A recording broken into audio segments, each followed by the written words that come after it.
Élisée pria et dit, « Éternel, ouvre ses yeux pour qu'il voie. » Et l'Éternel ouvrit les yeux du serviteur, qui vit la montagne pleine de chevaux et de chars de feu autour d'Élisée. Quelqu'un dit Amen. Lève ta main droite et dis avec moi, Seigneur, ouvre mes yeux. Tu peux dire plus fort que ça, homme de Dieu. Ouen de l'Éternel, ta parole peut être plus puissante que ça. Veuillez vous asseoir, s'il vous plaît. Mesdames, mesdemoiselles, messieurs, frères et sœurs dans le Seigneur, en 34 ans de marche avec Dieu et en 31 ans de ministère pastoral, j'ai appris cette chose bizarre. J'ai appris que l'ennemi ne combat pas les promesses et les prophéties que tu reçois, mais l'ennemi combat toujours l'accomplissement de ses promesses et de ses prophéties. La deuxième chose que j'ai appris, vous allez souffrir que je sois un peu rapide, donc veuillez enregistrer. La deuxième chose que j'ai appris, c'est que tu ne peux reprendre ce que le diable t'a volé que par la force. Ce n'est que par la force qu'on reprend ce que l'ennemi a volé. Le diable n'est pas un diable parlementaire pour que des discussions puissent permettre à ce qu'on puisse récupérer ce qui. Ce n'est même pas un diable en français ou anglophone pour que par un doctorat en linguistique on soit capable d'arracher. Non, ce n'est que par la force. La troisième chose que j'ai appris, c'est que l'impact d'un message est lié à la façon dont tu le reçois au moment où il a été transmis. L'impact d'un message dans ta vie est lié fondamentalement à la manière que tu le reçois au moment où le message est transmis. La quatrième chose que j'ai appris, c'est que tout miracle qui tarde à être oublié, tout miracle qui tarde à arriver est un miracle qui tardera à être oublié. La cinquième chose que j'ai appris, c'est qu'il n'y a pas de situation désespérée sur la terre, mais il n'y a que des hommes et des femmes qui sont devenus désespérés face à certaines situations. La sixième chose que j'ai appris, c'est que pour toute réalisation d'un miracle dans ta vie, un peu de folie est parfois nécessaire. Pour toute réalisation d'un miracle dans ta vie, un peu de folie est parfois nécessaire. Il faut parfois agir comme si tu avais perdu l'essence. Il faut parfois te comporter comme si tu n'étais pas normal. Si tu veux débloquer le surnaturel et entrer dans le règne de l'extraordinaire. La dernière chose que j'ai appris, c'est que tant que ta foi n'est pas finie, rien n'est fini dans ta vie. Bien-aimés dans le Seigneur, le passage que nous venons de lire est tiré du livre de 2 Rois, le chapitre 6, et parle particulièrement un moment, une transition où le peuple d'Israël, sorti de la terre promise à main puissante et à bras étendus, se sont retrouvés dans la terre promise. Ils vont se rendre compte qu'il y a les ennemis de l'Égypte, il y a les ennemis du désert, mais il y a aussi les ennemis de la terre promise. Le fait d'être quitté de l'Égypte ne veut pas automatiquement dire qu'on a fini avec les ennemis. Le fait d'entrer dans la terre promise ne veut pas dire qu'on a fini avec les ennemis. Et ils devront donc apprendre qu'il faut s'adapter. Ils vont également se rendre compte qu'il ne suffit pas d'être au bon endroit pour être béni, mais il faut savoir faire la bonne chose au bon endroit. Ils étaient dans le pays que Dieu leur avait promis, mais il y avait des batailles qu'ils devaient livrer. Israël donc, à partir du livre de Josué, va entrer dans la terre promise après avoir quitté Exode. Lorsqu'ils arrivent, le livre de Juges va établir particulièrement le fait que Dieu va sortir des sapeurs-pompiers spirituels pour libérer son peuple de la main des Madianites et de la main des Philistins. Et après, nous allons tomber pratiquement dans 1 et 2 Samuel, qui est un livre de transition entre la théocratie et la monarchie. Dieu était jusqu'à là le roi et le maître, le souverain de son peuple. Mais maintenant, avec 1 et 2 Samuel, il y a une transition sur le plan démocratique, sur le plan républicain. Et c'est comme ça que le peuple va demander également des rois comme les autres nations. La demande des rois n'était pas un problème, d'autant plus que Dieu avait déjà prévu qu'il devait avoir des rois. Mais le problème, c'est le timing de la demande du roi. Le temps n'était pas approprié. C'est ainsi que le peuple d'Israël va recevoir le premier roi qui s'appellera Saül, et nous parlerons de ça bientôt. Le deuxième qui s'appellera David, et puis Salomon. La trilogie monarchique va prendre place, et à partir de ce moment, après la mort de Salomon, nous allons avoir le royaume divisé en deux, le royaume du nord et le royaume du sud, par Roboam et par Jéroboam, un exilé qui a pris le pouvoir par la suite. Et nous allons donc voir la venue des rois comme des prophètes qui vont prendre, et le prophète le plus fameux, ça sera un homme appelé Élie. Élie qui apparut dans 1 Roi chapitre 17, qui se tenait devant l'Éternel et qui va se lever pour remettre le roi Achab et la reine Jézabel dans le plan parfait de Dieu, mais avec beaucoup de difficultés d'ailleurs. Après Élie, Élisée va prendre le temps. Donc quand nous lisons ce passage de 2 Rois, nous assistons à un moment où Élisée est le prophète majeur d'Israël. Élisée est à la tête. Élisée décide, c'est lui qui conduit le mouvement de l'esprit.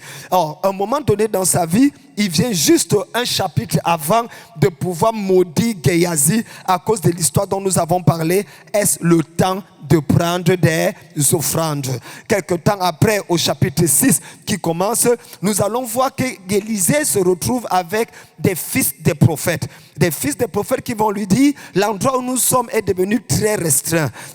Daigne nous accompagner pour que nous puissions élargir notre territoire. Et j'ai envie de dire à un homme de Dieu, à une femme de Dieu, très bientôt tu vas dire que ton église est devenue trop petite et que Dieu doit ouvrir et élargir ton territoire pour que les 22 000 personnes qui doivent être membres de ton église puissent arriver. Si tu dis Amen, c'est à toi que je parle.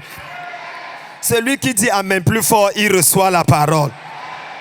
Je voudrais préciser une chose, homme de Dieu, c'est que nous le prêchons et nous le savons tous. C'est une petite parenthèse que je voudrais mettre. C'est que peu importe la puissance et l'onction que tu as, tant que tu ne dis pas Amen à une parole qui est proclamée, ça ne peut jamais se réaliser dans ta vie. Le Amen veut dire je suis d'accord. Dieu lui-même ne peut rien faire dans ta vie, même s'il a promis le faire, si tu ne dis pas Amen. Parce que le Amen veut dire je suis d'accord avec ce que tu as dit. Dieu ne force personne. Dans Apocalypse 3, verset 20, il dit je me tiens à la porte et je frappe. Donc il frappe, c'est lui le maître, mais il se tient à la porte, il frappe. Si quelqu'un entend ma voix et ouvre la porte, j'entrerai. Dieu n'ouvrira jamais la porte à ta place, parce que la porte dans le spirituel ne s'ouvre pas de l'extérieur, mais s'ouvre de l'intérieur. Le cadenas c'est à l'intérieur. Donc peu importe l'onction que Billy Graham, que Benny Hinn, que Renabon peut avoir, s'il arrive ici là, il peut dégager toutes sortes d'onction. Si tu n'ouvres pas la porte de l'intérieur de ton cœur, ça ne pourra jamais arriver dans ta vie. Donc ne regarde pas, tu juges un homme de Dieu sur le fait que je n'ai rien ressenti. C'est ton problème si tu n'as rien ressenti. Ça ne veut pas dire que je ne suis pas un. Je sais que je suis un, dangereusement un même d'ailleurs. Donc si tu veux, tu fermes ton cœur, tu n'ouvres pas la porte. Je resterai à la porte avec mon message. Mais il y a quelqu'un qui va ouvrir la porte et le message va bouleverser sa vie au nom de Jésus. Jésus à Nazareth n'a pas été capable de faire beaucoup de miracles. La Bible dit qu'il n'a pas pu, il n'a pas voulu. Il a essayé, ça n'a pas marché parce que la porte était fermée. Vous savez tous que plusieurs d'entre nous sommes mariés. Quand vous arrivez devant monsieur le maire par rapport à votre mariage, il demande à l'homme, veux-tu prendre pour épouse mademoiselle telle? Tu dis oui. Directement, le maire ne vous déclare pas mari et femme. Il va aussi poser la question à ta fiancée. Acceptes-tu de prendre pour époux monsieur tel? Si la femme dit non, même si tu as crié oui, il n'y a pas mariage. Si la femme ne dit rien, même si tu as dit oui, il n'y a pas mariage. C'est le deuxième oui, c'est-à-dire le oui de la femme qui valide le oui de l'homme. Donc la Bible dit dans le livre de Corinthiens, en ce qui concerne les promesses de Dieu, Jésus-Christ est le oui. Et par lui, le Amen est prononcé par nous qui croyons. Donc, promesse de mariage, Jésus dit oui. Promesse de croissance, Jésus dit oui. Promesse de guérison, Jésus dit oui. Promesse de prospérité, Jésus dit oui. Mais si tu ne dis pas Amen, le oui là ne sera pas validé. Je me tiens sous cet autel sacré et j'annonce à un homme de Dieu, le revers du bonheur viendra par toi.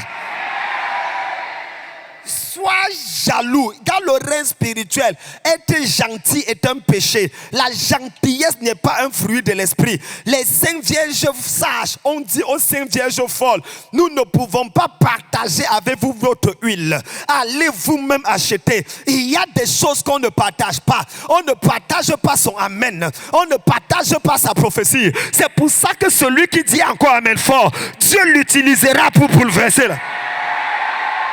Lève la main et dis fire.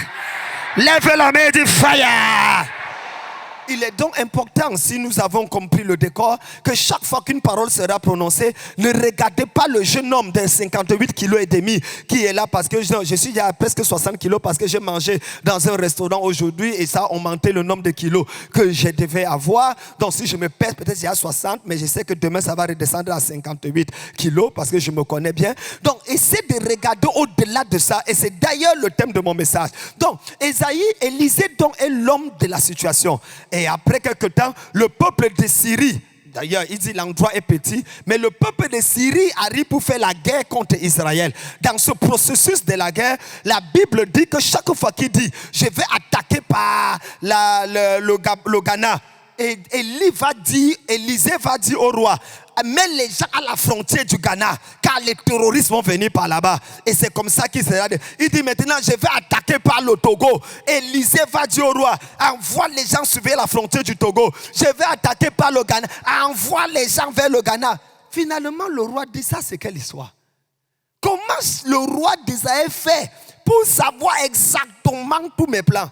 Et quelqu'un dedans va lui dire, il y a un homme, pas un groupe d'hommes.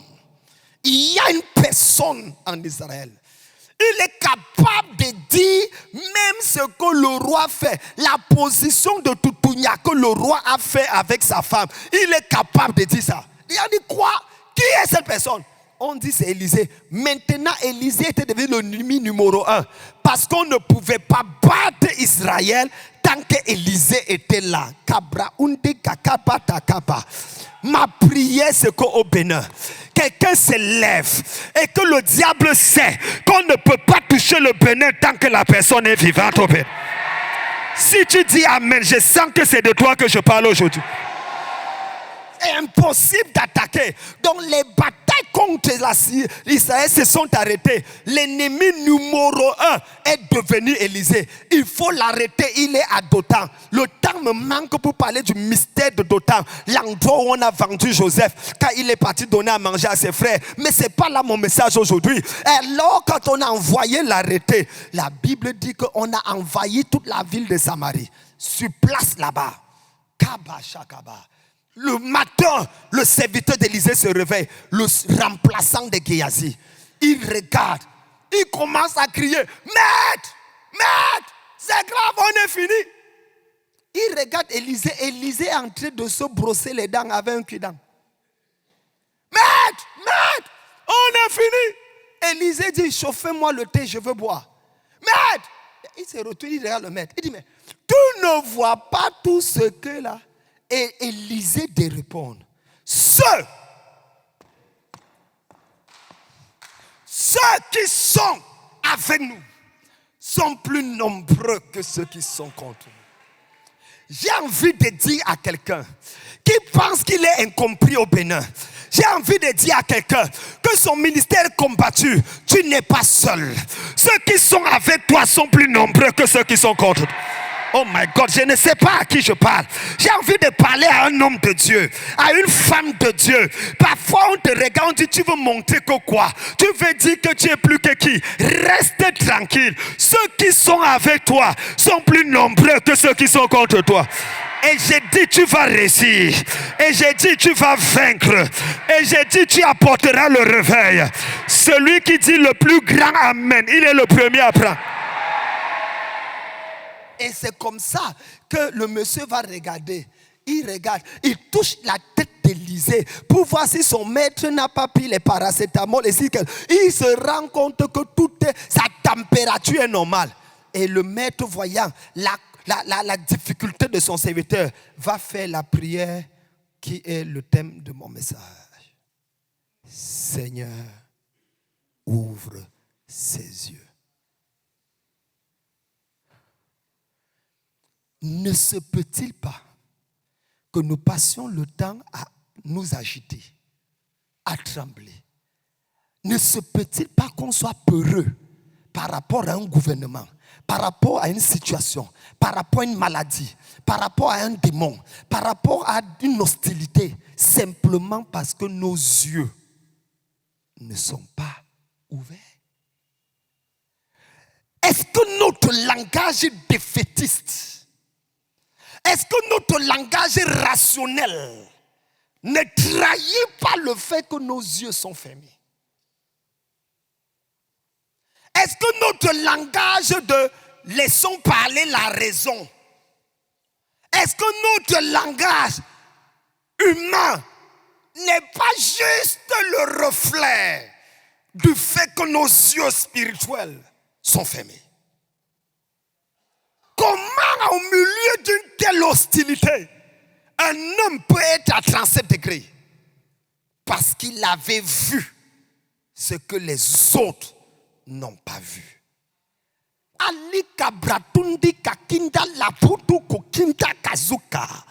Personne ne sortira de cette salle et va dormir sans que ses yeux spirituels soient ouverts par rapport à sa destinée. C'est ton amen qui ouvre la porte à la porte. L'un des problèmes majeurs de l'église francophone, c'est la présence des yeux fermés. Ne permets jamais à ta vie d'être dirigé par l'opinion de quelqu'un d'autre. Ne permets jamais à ta propre vie. Ne dépose pas les clés de ton avenir entre les mains de quelqu'un d'autre. Personne ne verra ta place. C'est à toi de voir. Ne conduis pas ta vie sous l'opinion générale. Tu finiras par une tragédie. Que ta perception des choses spirituelles change après ce message au nom de Jésus.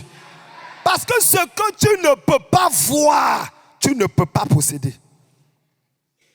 Ce que tu ne peux pas voir, tu ne peux pas posséder. Les grandes réunions ne rendent personne grand. Ce sont les grandes décisions qui rendent les gens grands. Ce n'est pas parce que les hommes de Dieu sont rassemblés ici là qu'automatiquement on va devenir grand. C'est faux. C'est quelle décision tu prends au milieu de cette réunion. C'est ça qui va déterminer ta grandeur. Les grandes. Vous êtes dans l'histoire de la Bible, une femme qui a raconté, dit à son mari, je vois que cet homme est un cet homme de Dieu. Construisons une chambre haute et plaçons-le là-bas. Le simple fait qu'elle a vu ce que son mari n'a pas vu a fait que la stérilité s'est arrêtée dans sa famille. Certains d'entre nous avons une stérilité dans un domaine. Peut-être on a les enfants, c'est vrai, mais au niveau du ministère, on n'est pas là où on devait être. Au niveau de l'impact, on n'est pas là où on devait être. Il y a quelque chose quelque part qui nous empêche d'avancer. Ah, je m'agenouille devant Dieu. Tes yeux seront ouverts cette nuit au nom de Jésus. Celui qui dit amen fort, ça sera ouvert. Tu dis amen plus fort, ça sera ouvert. Ah, je vois. Vous savez, on peut être assis ici. C'est comment tu vois la personne qui parle qui détermine ce que tu vas recevoir. Je vois un colonel.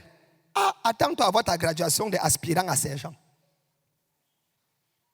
Je vois un monsieur qui parle bien. Attends-toi à avoir l'art oratoire. Je vois un homme avec une audacité bizarre. Attends-toi à avoir aussi le courage. Mais je vois un instrument que Dieu a envoyé pour me révolutionner. Alors là, tu es en train de prendre quelque chose que personne ne prend. Je vois au-delà de ce jeune garçon quelque chose de plus dangereux que ça. Je vois l'exaucement à une prière. Je vois l'étanchement d'une soif. Je vois le désir d'entrer là où je devrais entrer. Je suis en train de voir la pancarte qui me dirige vers là où le ciel m'avait prévu.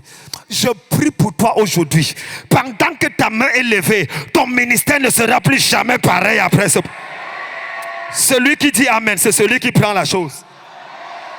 Seuls ceux qui voient l'invisible. Elle s'appelait Agar. À cause de sa maîtresse, elle a été jetée dans le désert avec une autre, avec son fils. La Bible dit dans le désert. Elle était là et elle a dit, je ne veux pas voir mon enfant mourir. Elle a pris l'enfant, elle l'a mis sous un arbre. Elle est restée. Elle a commencé à pleurer. Et la Bible dit, l'Éternel entendit les cris de l'enfant. ce n'est pas l'enfant qui criait, c'est Agar qui pleurait. Mais Dieu n'a rien entendu. Agar, c'est une Égyptienne. Il y avait quelque chose en Ismaël que Dieu devait entendre. C'était le sang d'Abraham. Il y avait les gènes d'Abraham en Ismaël. Et Dieu ne peut pas abandonner la postérité d'Abraham. Peu importe ce qui se passe. Il y a des gènes d'Abraham dans ta vie. Il y a des gènes de la foi dans ta vie. Il y a des gènes de l'audacité dans ta vie. Si tu dis Amen, Dieu va entendre ton Amen. Quelqu'un dit Amen plus fort et il prend la chose. S'il vous plaît, Dieu entendit le cri de l'enfant. Et qu'est-ce que Dieu fait? Il n'a pas entendu celui d'Agar. Il entend celui d'Agar. Et il ouvre les yeux d'Agar. Et Agar vit un puits. On a tous fréquenté. Il y a une différence entre la source et le puits. La source est naturelle. Le puits est un produit de l'homme. Quelqu'un était passé avant et a creusé un puits et il est parti. Et Dieu a fermé le puits. Le puits existait là, mais les yeux étaient fermés. Est-ce que tu sais qu'il y a quelqu'un avant nous qui a déjà payé le prix pour que le revers explose au Bénin? Est-ce que tu sais qu'il y a des hommes de Dieu qui ont déjà payé le prix par leur mort et leur sacrifice pour qu'on entre dans une autre dimension? Mais le problème, c'est que nos yeux sont fermés. C'est fermé. La prière aujourd'hui, Seigneur, ouvre nos yeux. Non, ce n'est pas possible. Le Bénin a une histoire avec Dieu.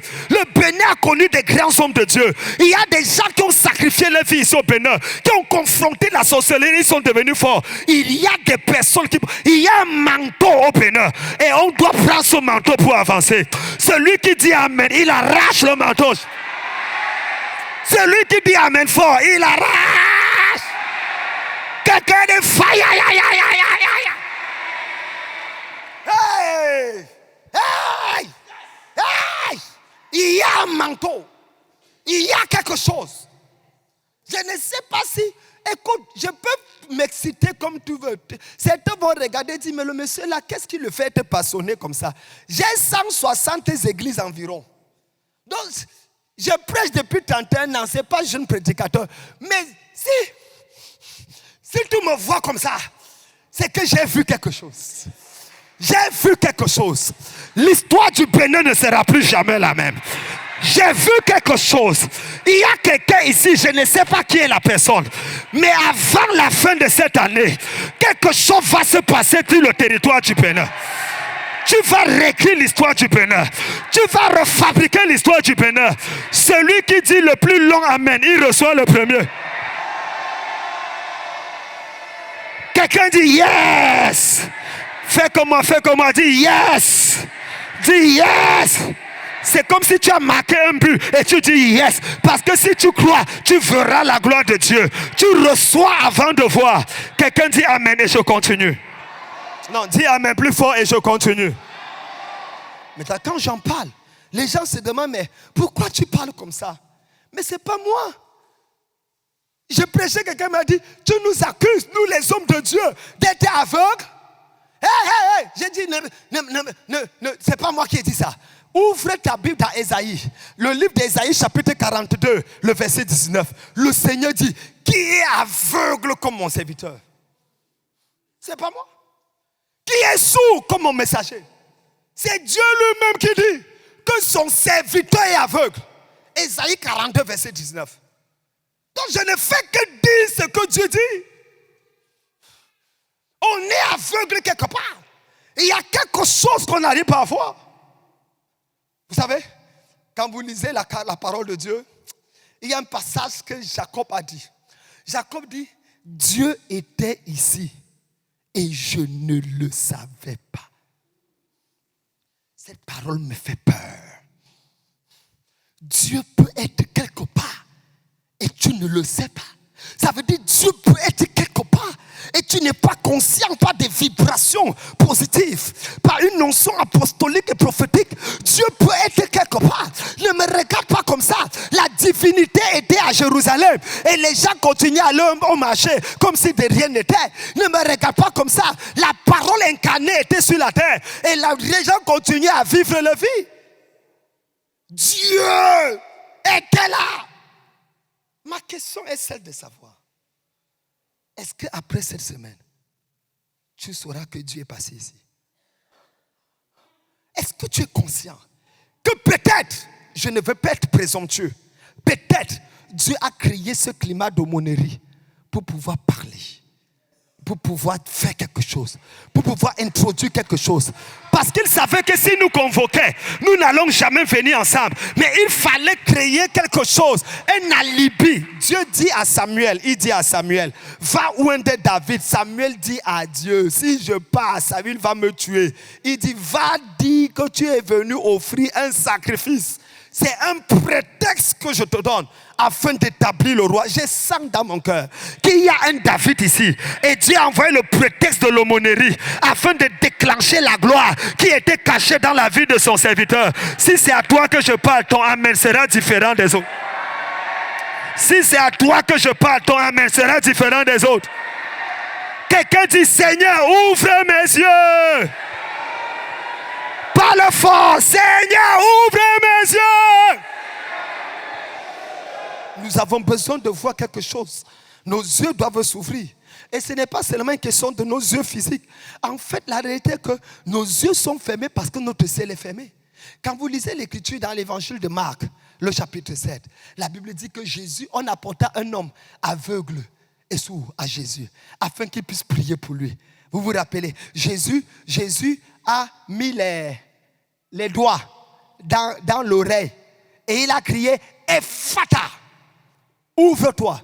Jusqu'à récemment, on pensait que Jésus demandait aux oreilles de s'ouvrir. Mais ce n'est pas vrai. Il ne demandait pas. Le verset dit, Jésus, levant les yeux vers le ciel, virgule, cria, Ephata. C'est-à-dire, ouvre-toi. Il ne demandait pas aux oreilles de s'ouvrir. Il demandait au ciel de la personne de s'ouvrir. Parce que si ton ciel est ouvert, tes oreilles vont s'ouvrir. Si ton ciel est ouvert, tes yeux vont s'ouvrir. Je prie pour quelqu'un aujourd'hui. Que ton ciel soit déchiré en ta faveur. Celui qui dit Amen, il prend la chose correctement. Je veux parler rapidement des 6 choses que Dieu doit ouvrir tes yeux. Numéro 1. Seigneur, ouvre mes yeux sur l'importance de l'intimité personnelle avec toi. Ouvre mes yeux sur l'importance de l'intimité personnelle avec toi. L'une des tragédies de nous, les hommes de Dieu, c'est que nous avons rétrogradé sans le savoir. On a perdu Dieu, mais on est resté avec les versets bibliques. On n'est plus avec le Dieu de la parole, mais on avait la parole de Dieu. L'intimité avec toi. Il dit dans Apocalypse, ce que j'ai contre toi. Il parle de son église. Frère, il y a des passages qui font peur. Est-ce que vous savez qu'on a utilisé Apocalypse 3, verset 20, pour prêcher le message du salut? Pourtant c'est faux. Et exégétiquement c'est faux. Jésus n'est pas la porte du cœur du païen. Il dit qu'il est la porte de l'église de la Odyssée. Son église. Donc on peut être ici là et Jésus est à la porte. La question c'est que l'église faisait quoi dedans? Ils adoraient qui? Ils célébraient qui? Frère, l'une des preuves qu'on a perdu Dieu. Tu vois un pasteur décrocher le téléphone en plein culte. Tu vois la mamie pasteur en train de manger le chewing-gum en plein culte. C'est-à-dire, il n'y a plus de respect du sacré. Le sacré a disparu. Un pasteur qui vient à l'église après l'adoration. Après. C'est-à-dire, il est dans le bureau, pas parce qu'il est en train de prier. Il est dans le bureau parce qu'il est en train de regarder Internet. Ou bien qu'il est dans le bureau en train de répondre au téléphone. C'est quand le temps le message arrive à moins 5 minutes. Le gars, on stoppe l'adoration et il entre. Si tu vis encore, c'est parce qu'il y a une injonction sur ta vie. Ça, c'est quoi ça? Où est partie cette passion de Dieu?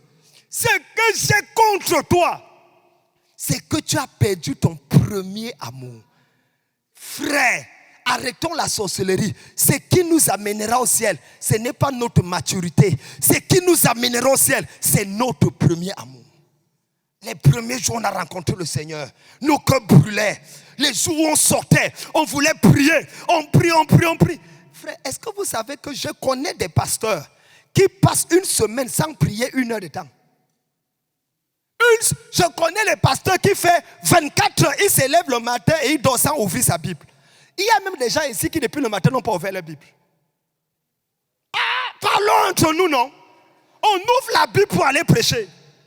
Combien d'entre nous avons encore cette soif de la parole?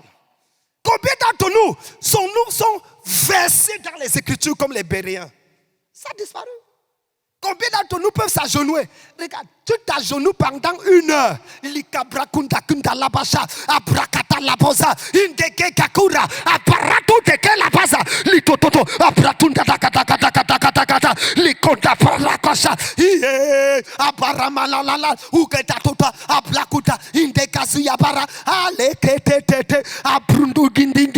Combien?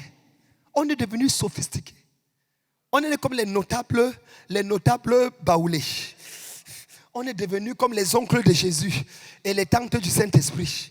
On est tellement... Même louer Dieu dans ta propre église. Ça prouve que tes yeux sont fermés sur l'intimité avec Dieu. On dit louons le Seigneur.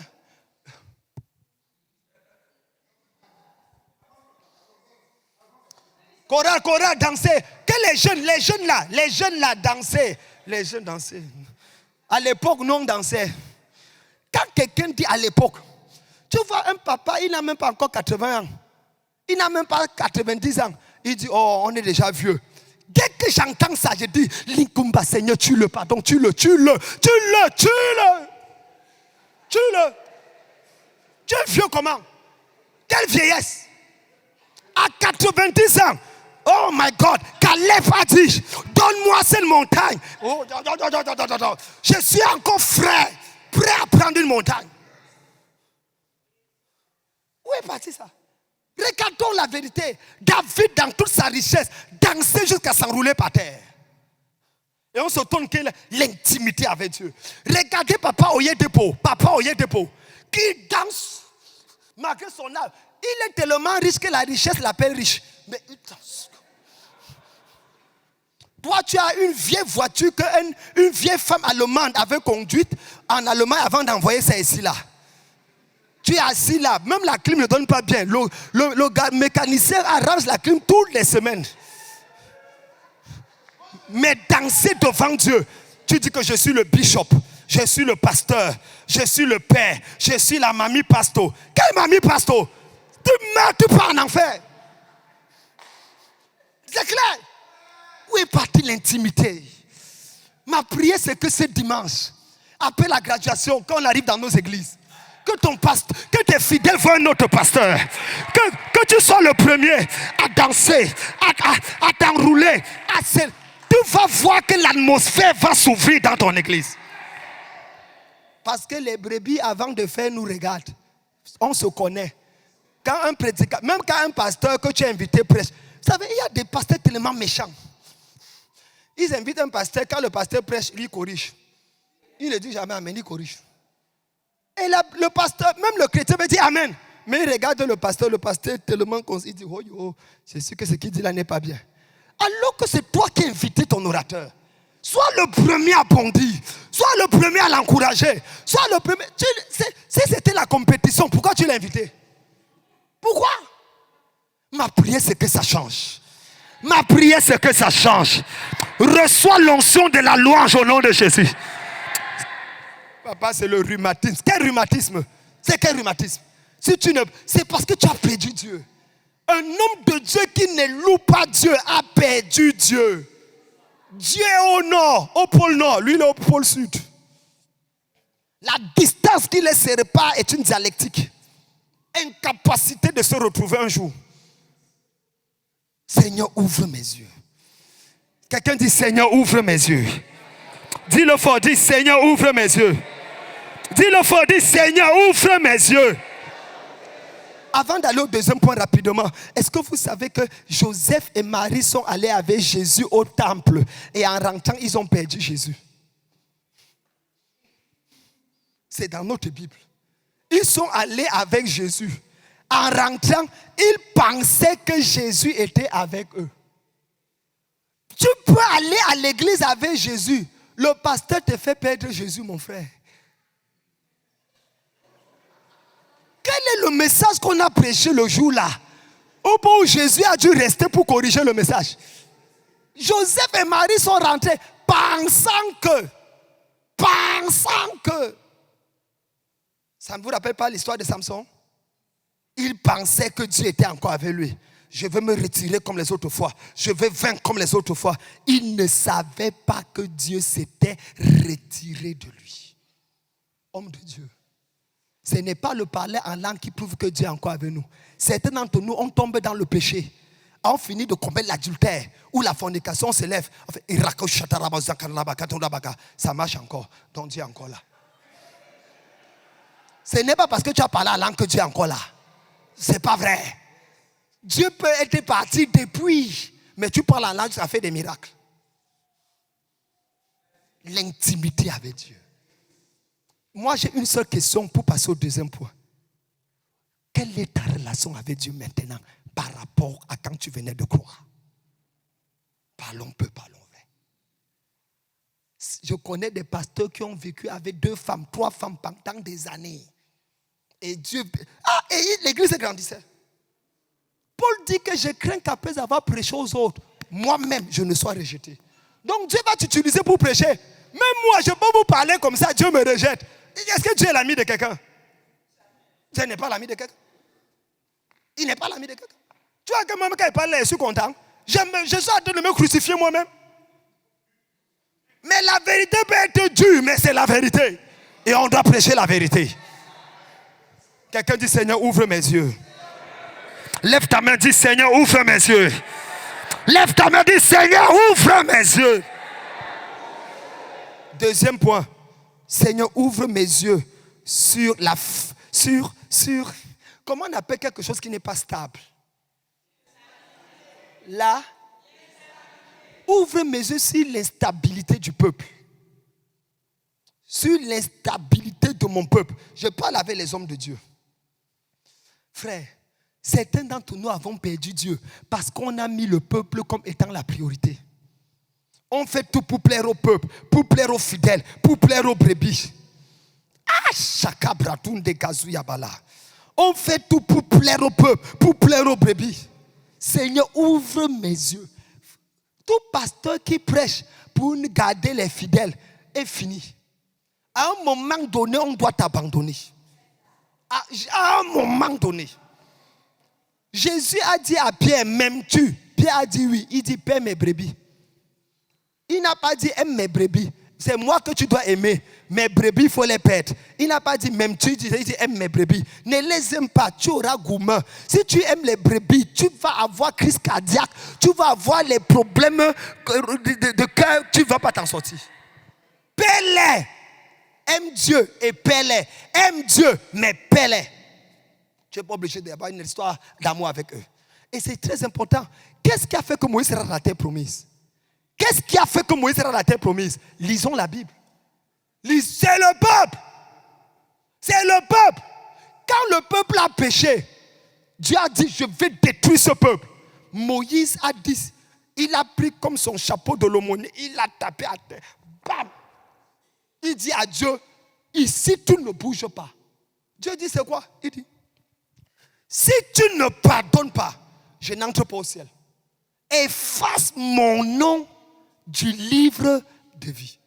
Il a mis son salut en jeu pour le peuple.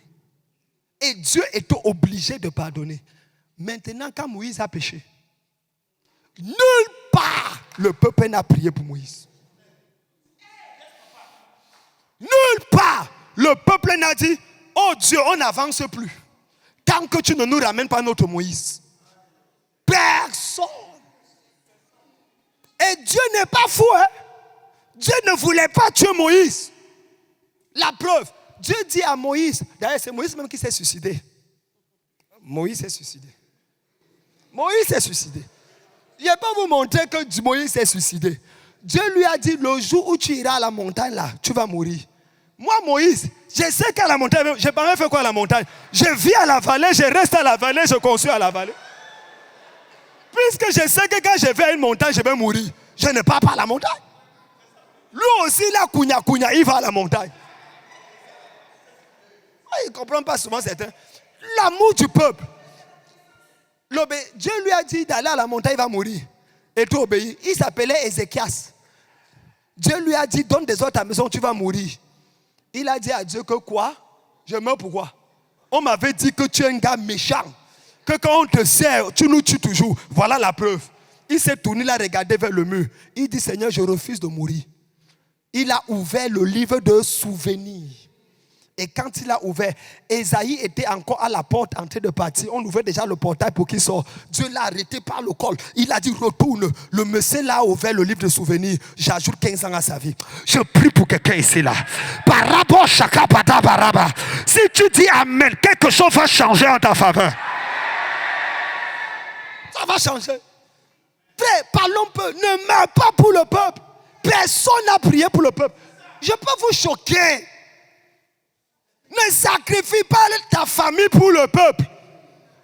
Quand Moïse est mort, ils ont dit, Moïse est mort. Josué, nous ferons exactement tout ce que tu as dit. Les gars ont déjà tourné la page de Moïse. Pendant ce temps, Dieu voulait que Moïse entre dans la terre promise. Il faut qu'on lise bien la Bible. C'était le plan de Dieu. Parce que quand Moïse meurt, Satan va discuter le corps de Moïse. Pourquoi? Au point où Michel va combattre par rapport à ce corps. Parce que Satan savait qu'avec Dieu, aucune erreur n'est définitive. Que quand Dieu commence, même si tu fais une erreur, il va trouver un moyen pour te ramener là où il avait vu. Dieu avait dit à Moïse, tu vas libérer le peuple et tu vas l'amener à la terre promise. Moïse a vu, il n'est pas entré. Mais Satan connaît trop Dieu. Il sait que le gars là est trop bon. Il finira par faire ce qu'il a dit. C'est pour ça que Moïse est entré dans la terre promise au moment de la transfiguration. Ses pieds ont touché la terre promise avec le Messie. C'est-à-dire que finalement, il est entré là où normalement il n'était pas supposé entrer parce qu'il a rencontré la grâce et il est entré. Je prie pour quelqu'un ici là. Tout ce que Dieu a dit dans ta vie, tu finiras par voir cela arriver au nom de... Si ton voisin ne dit pas amen, dis amen plus fort pour... Il a fini par entrer. Il a fini. Quelqu'un dit je finirai par entrer. Ah, parle fort, dis je finirai par entrer. Que le diable le veuille ou pas, tu finiras. Mais l'erreur, la leçon ici, méfie-toi du peuple. Maintenant, je vais vous choquer. Est-ce que vous savez qu'on parle des enfants d'Aaron? Mais on ne parle pas des enfants de Moïse. Où sont partis les enfants de Moïse? Un leader qui voit Dieu face à face. Aucun de ses enfants n'est prophète. Aucun de ses enfants n'est salafiste. Personne. On nous parlait d'un seul enfant de Moïse. Dans le livre de Juges, il est un apostate. Le seul descendant de Moïse, dans Juges chapitre 18, le verset 30 à 31, s'appelait Jonathan. Il est devenu un prêtre apostate de la lignée de Moïse. Ça, c'est quoi ça? Tu sais, Dieu et tes enfants fument la drogue. Tu sais, Dieu et tes enfants vont dans les boîtes de nuit. Tu sais, et tu vois des pasteurs qui ont tellement perdu Dieu qu'ils vont à l'église, ils disent venons à la nuit de prière, mais ils disent à ses enfants restez à la maison. Donc les enfants des autres vont à la veille de prière. Toi, tes enfants restent à la maison. Satan va les évangéliser là-bas à la maison. Que Dieu ouvre nos yeux au nom de Jésus. Ta manière de dire amen n'est pas fort. Je prie que ta famille et tes enfants soient bénis au nom puissant de Jésus. Je prie que Dieu te fasse t'ouvrir les yeux sur le ministère. Mon ami, les gars comme ça ne grossissent pas parce qu'ils ne mangent pas. On a eu crise cardiaque avec l'église. Tout pasteur ici va te dire qu'il a failli mourir à cause du peuple. Et je vais vous dire une vérité, s'il vous plaît, c'est juste l'expérience un peu. Pas beaucoup, un peu d'expérience. Les chrétiens, ne donnez pas l'argent aux chrétiens si vous voulez qu'ils restent avec vous. Demandez aux aînés qui sont ici avec nous. Les gens à qui tu donnes l'argent sont les gens qui te trahissent et t'abandonnent.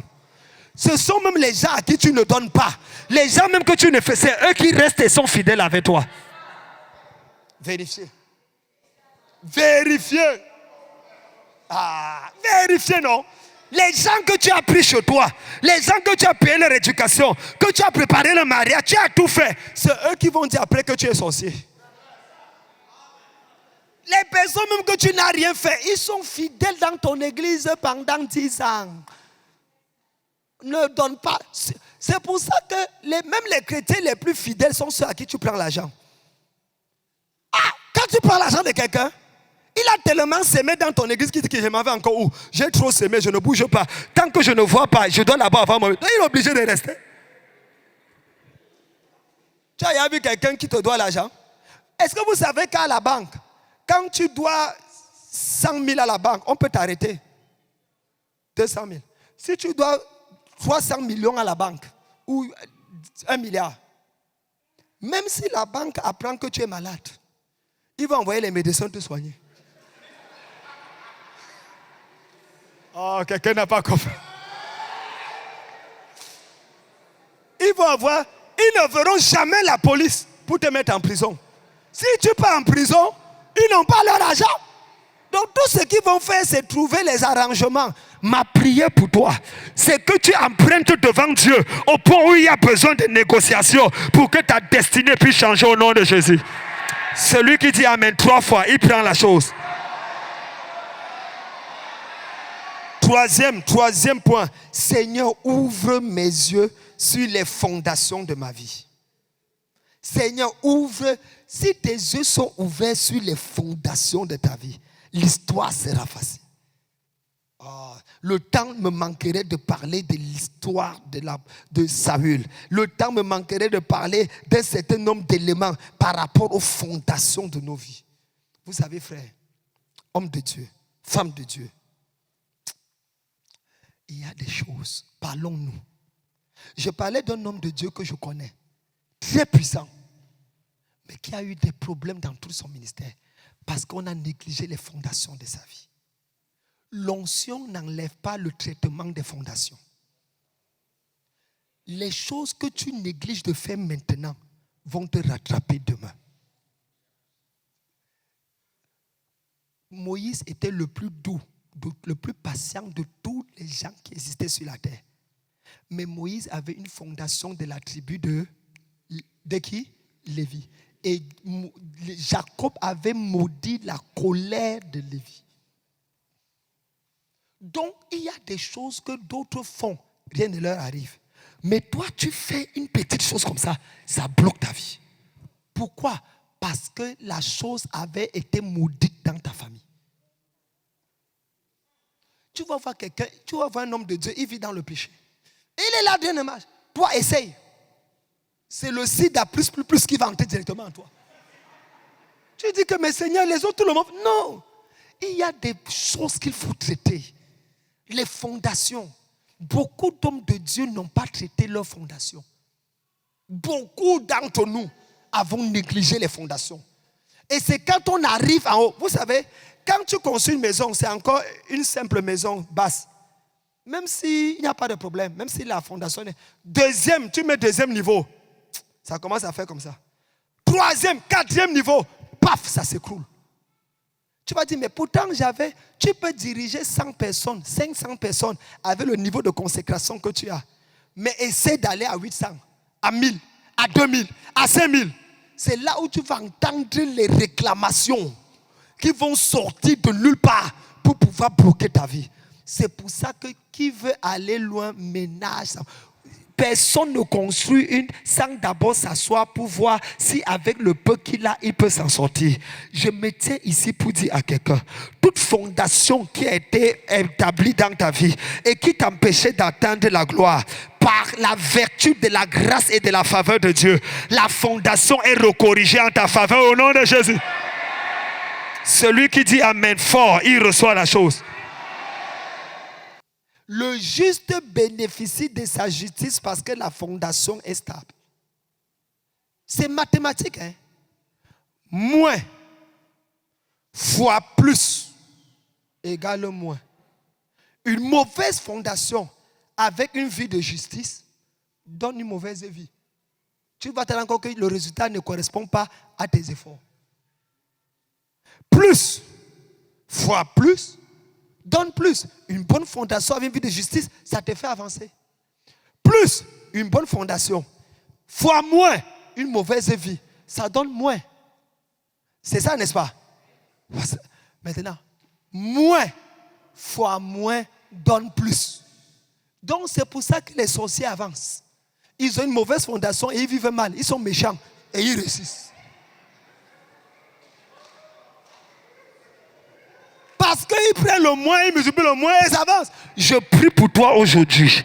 Que le Dieu de ton appel se révèle à toi avant 3 heures du matin au nom de Jésus. Quatrième et avant-dernier point. Seigneur, ouvre mes yeux sur les mauvaises associations. Ouvre mes yeux sur les mauvaises associations. Tchaï! Dieu seul sait. Combien de personnes ont été détruites à cause des mauvaises associations.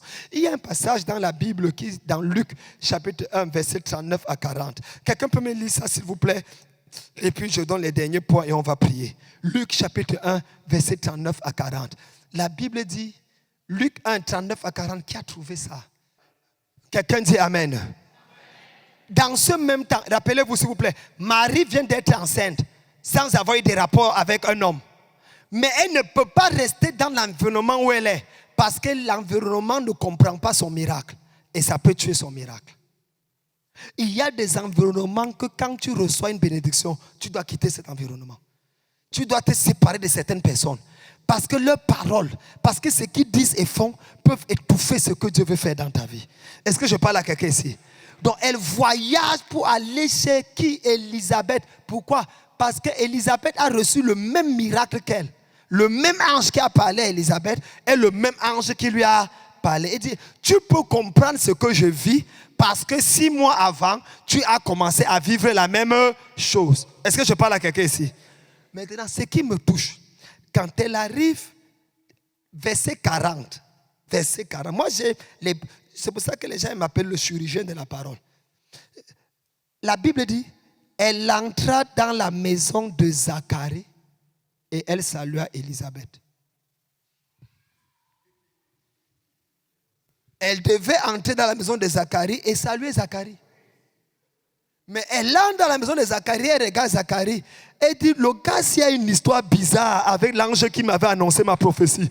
Il avait douté toute la prophétie, on a fait. Mais si je le salue là, mon enfant risque de ne plus bouger dans le ventre. Elle est partie voir Élisabeth qui dit qu'entre nous, on porte des grossesses et on a cru à ça. Je prie pour quelqu'un ici là. Ce n'est pas là où tu entres que tu dois saluer la personne. Que Dieu te donne la grâce de saluer quelqu'un qui te ressemble au nom de Jésus. Celui qui dit Amen fort, il prend la chose. Elle entra, mais elle salua. Ne salue pas tout le monde. On est tous des frères, mais on n'est pas tous des amis. Il y a des pasteurs que tu ne dois pas être ami avec eux. Les mauvaises associations. Je suis allé au Ghana, il y a de cela 2 ans. Je devais prendre le vol pour partir et je devais prêcher dans l'église. Le pasteur qui m'a pris un prophète, il me dit, papa, vraiment, tu prêches bien, mais est-ce que tu n'as pas besoin d'un ange pour voir? Il dit, pour voir quoi? Il dit que pour les trucs que tu parles avec ta bouche, l'argent sort et puis tu parles, tu vois les vies des gens. Il y a 2 anges. Un ange c'est 1 million, 2 anges c'est 2 millions. Devant Dieu que j'essaie. J'ai regardé le gars, dit, est-ce que tu sais à qui tu parles? Je lui ai dit, depuis que toi tu as les anges là, tu as converti combien d'églises? Tu as à quel niveau dans ta vie? Moi je n'ai pas ça. Mais j'ai plus de 100 églises. J'ai plus de 800 pasteurs. J'ai ordonné plus de 6 évêques. Sans avoir ça. Je suis implanté dans 48 pays. Dans 3 continents. Sans avoir ça. J'ai une maison en Afrique, une maison en Europe, une maison aux États-Unis. À la rue de la Maison Blanche. Sans avoir les anges là. Qu'est-ce que tes anges là vont m'apporter? Que je n'ai pas encore. Vous voyez? Oh, il y a parmi nous des gens qui sont allés voir les anges pour blinder leurs yeux. Ils sont ici. J'étais invité à une croisade et il y avait un bishop ghanéen excusez-moi, je n'ai rien contre le Ghana. Seigneur, pardonne-moi d'avoir cité le nom. Oh my God. Un bishop d'Afrique. Et je devais prêcher, il devait prêcher. Moi, j'ai toujours des expériences bizarres. Bon, quand lui doit prêcher, non, le gars était ouin. Moi-même, je l'enviais. C'était un gars ouin. Il était costaud. Ouin. Vrai. Non, il était ouin. Il faisait des choses. Il prêchait bien. À un moment, pendant qu'il est en train de prêcher, moi, j'étais en train de prendre note parce que j'ai calculé le message que je vais retravailler pour reprêcher encore un autre jour. J'entends Dieu me dire que le monsieur ci a l'esprit du lézard. J'ai dit que l'esprit de lézard, c'est encore quoi ça? Je lève ma tête, au lieu de voir un homme, je vois le lézard. Bon, j'ai fait comme si c'est la jalousie qui est en train de me prendre. J'ai dit non. Et Dieu insiste. Et puis Dieu me dit, arrête-le. J'ai dit à Dieu que, tu sais, toi tu es invisible. Parce que parfois quand Dieu t'envoie là, il faut savoir que il a envoyé Moïse. Et sur le chemin, il a envoyé un ange tuer Moïse. Donc quand Dieu t'envoie, il faut savoir t'envoyer. Voilà. Donc, il dit, va l'arrêter. J'ai dit à Dieu que toi tu es invisible. On peut pas, et tu es immortel. Moi, j'ai le corps. 2, tu es propriété du ciel et de la terre. Moi, ce n'est pas ma croisade. Ce n'est pas moi l'orateur. Ce n'est pas moi l'hôte du programme. Je vais arrêter l'orateur en tant que qui? Dieu me dit, calme down, arrête-le. Ok, dis ce que j'ai dit. Et pas, moi aussi, je m'en vais. J'ai dit à l'hôte, le pasteur, c'est un bishop. Le bishop-ci utilise le serpent, le lézard pour parler. L'homme de Dieu me regarde. Lui me connaissait comme j'étais très tranchant. J'étais aussi, en matière de voyance, au Cameroun, quand j'entrais dans le stade, les gens baissaient. J'ai des fils ici, des prophètes, ils le savent. On baissait la tête, je lisais ton nom, ton prénom, quand tu as commis le péché. J'ai fait ça, j'ai fait 17 mois revenus à la vie. Ce n'est pas un amusement. Consultez YouTube et Facebook, vous allez voir. Donc, lui me connaissait comme un homme aussi dangereux. Je lui dis, il me dit, non, tu ne peux pas dire ça, homme de Dieu. J'ai dit, je t'ai dit, Dieu me dit. Il dit, on fait comment? Il dit, dis-lui. Parce que moi, je ne pouvais pas lui dire. Il dit que pendant que l'homme de Dieu on va chanter, il appelle l'homme de Dieu, il dit que l'autre homme de Dieu veut te parler. Qui est fou? Qui est fou? Donc, on se retrouve, il y avait une salle un peu comme ça là. Il nous amène dedans pendant que les gens chantaient un peu. Et puis, il dit que non, excusez-moi, Bishop. Vraiment, tu sais que parfois, nous aussi, on peut entendre un genre, mais c'est le diable qui... Dieu me dit que dis ce que je dis que le diable a fait quoi. Il dit, Bishop, est-ce que tu n'as pas le lézard quelque part à la maison? Je ne suis pas fou. Il dit, lézard comment? C'est là où Dieu me... Dieu m'a dit que tu utilises le démon du lézard pour parler. Un esprit. Il faut arrêter ça parce qu'il t'aime. Hein? Le bishop m'a dit que... Il a dit à l'autre, regarde-moi un enfant. Il m'a lavé et me repassé. Bon, moi, j'étais un peu confus. Mais j'ai dit que, pardon, est-ce que je peux faire l'erreur, mais permets que je prie pour toi. Si ça sort, c'est que vraiment j'ai fait l'erreur, mais si ça sort. Il dit que, et puis tu pries pour moi, peut-être c'est moi qui suis dans la confusion. Il dit que ça c'est pour puiser mon onction. Si tu veux que je te bénisse, demande simplement qu'elle te bénisse. J'ai dit, papa, pendant tu vas me bénir, mais je peux prier d'abord une minute. Il dit oui. Quelqu'un dit erreur. Quelqu'un dit erreur. J'ai tendu la main. Likakandi kinging brakunde kakulo basia. In brokoto. In brakata. Quand j'ai dit ça, in brokoto. Même si Dieu était en Ukraine en train de sauver les Ukrainiens, il va faire demi-tour pour revenir d'abord voir ce que Kamdem est en train de vouloir dire. Ça, c'est mon alliance avec lui. Quand j'ai dit ça, bam, le bishop est tombé à terre. Devant Dieu, un lézard vivant est sorti de sa bouche. Il avait pris ce lézard dans un truc parmi les anges qui voient. C'est comme ça que ça s'est arrêté. Frère, le ministère c'est compliqué. Tu n'as pas besoin de faire ça pour réussir. Il y a un Dieu qui bénit. Papa Ernest peut témoigner qu'il y a un Dieu qui bénit. Dans l'intégrité et dans la simplicité. Dieu peut nous bénir et on va réussir. Celui qui dit Amen fort, je vois Dieu agir. Et si tu avais fait ça, rencontre un père et qui prie avec toi. Rencontre un père.